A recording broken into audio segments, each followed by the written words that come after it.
Hello, welcome to Leather on a Duck, the political audio blog for me, David Wildman. ANWR, why I think it will be in the news in about a year. First things first, though, I am not an expert on energy policy. I am, however, a jerk-off with opinions and someone willing to listen. Anyways, back to ANWR. I think that ANWR will be back in the news in about a year. Gas prices are going up, oil prices are going up. I don't know if you haven't noticed. How can you not, unless you don't drive a car or don't have a brain. Anyways, why are gas prices going up? Well, the last I heard about this was approximately maybe mid-February to early March. I usually keep track of the daily news via NPR or the News Hour with Jim Lehrer.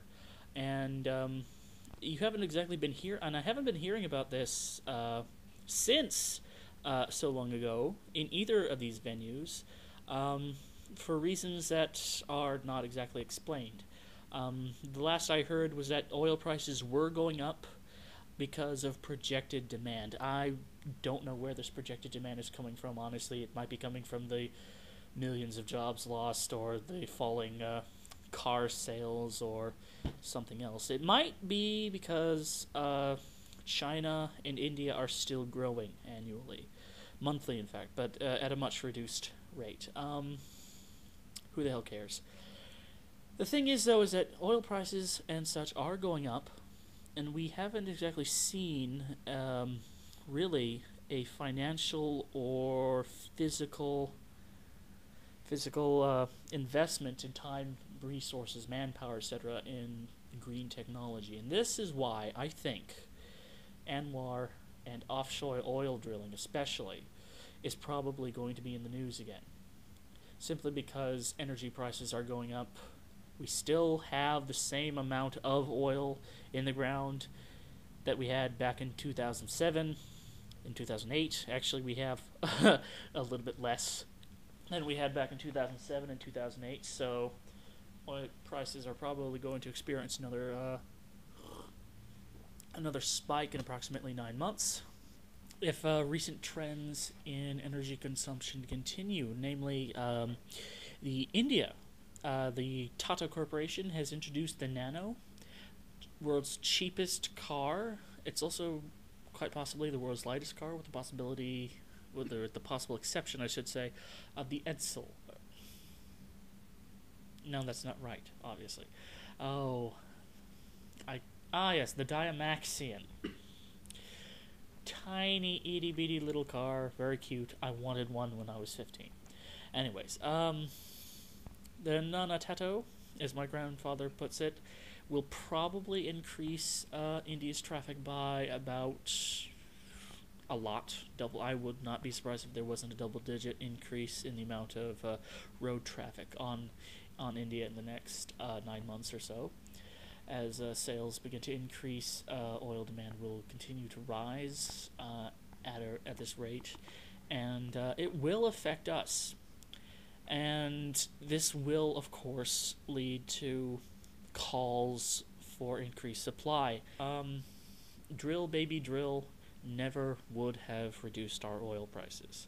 In fact, if anything, from the psychological, you remember drill, baby, drill, offshore oil drilling, how it was supposed to send a psychological shock through the oil market and cause oil prices to drop, because all these traders trading in paper oil essentially would go, oh, there's going to be increased supply, demand's going to go down, we better sell what we got now, and that'll drive down oil prices in 12 years.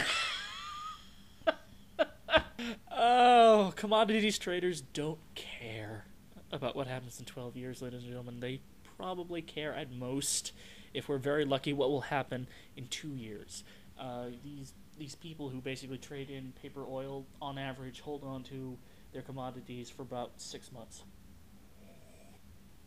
Because it's all about making the money as quickly as possible, getting into the bank as quickly as possible, etc., etc., etc. Basically, futures trading is about getting money. buying low, selling high.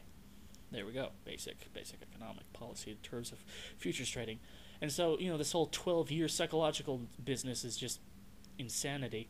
If anything, all this talk about green energy has probably had a bigger effect on depressing the oil prices.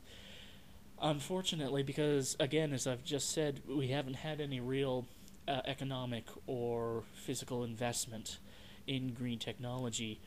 These futures traders who were basically, I don't know, I call it the green Obama effect, were basically spooked by Obama, basically touting the virtues of solar and geothermal, etc., etc., etc. Basically started to think, okay, people are going to not be using our product anymore. That will actually directly increase demand in about 2 years.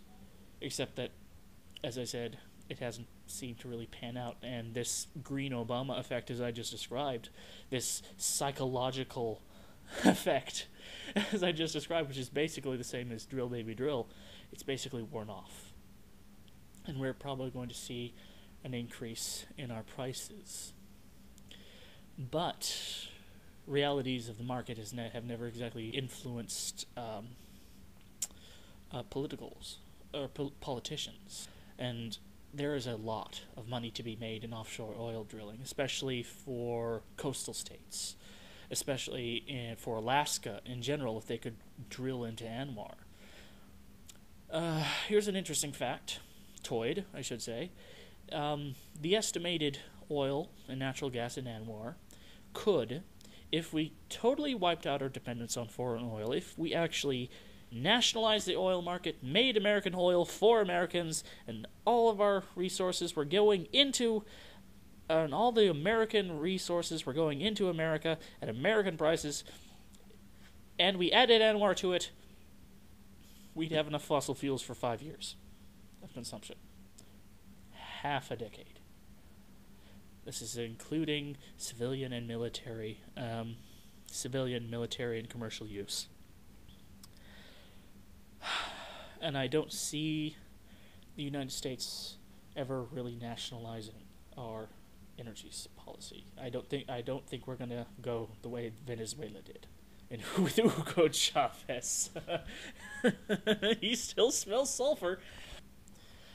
Unfortunately, we don't smell sulfur. I say unfortunately because we have a global oil market. Prices for oil that is sold to America, to American refineries, which are in turn turned to gas, are not. America participates in a global oil market. Oil that is sold to America is not priced in America. It's priced using American dollars, but Americans do not set the price. Traders do. Basically, the people who buy oil from OPEC get it across the nation, basically oil companies. They basically set the prices that they think that they can get away with. As high as they can get away with, I should say. Anyway. And because of this, ANWR and offshore oil drilling probably won't affect oil prices at all. It will just be a temporary blip, temporary drop.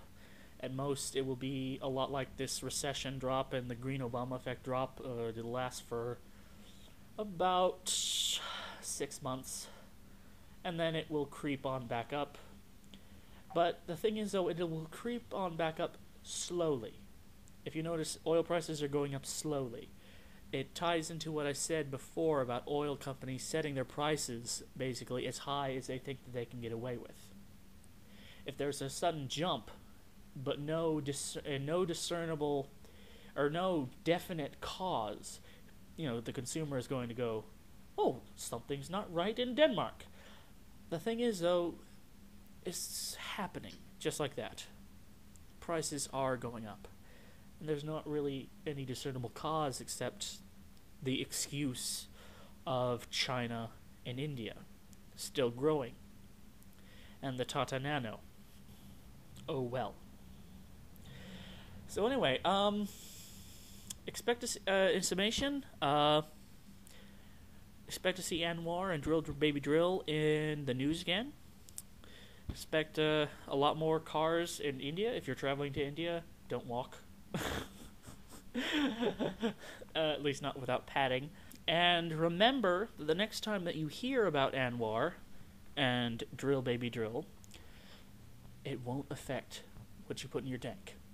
It'll still cost as much as it always has, and it won't do a damn thing. Question. Always question. So again, this has been Leather on a Duck. Good night. Good luck. It's nighttime here, so it counts.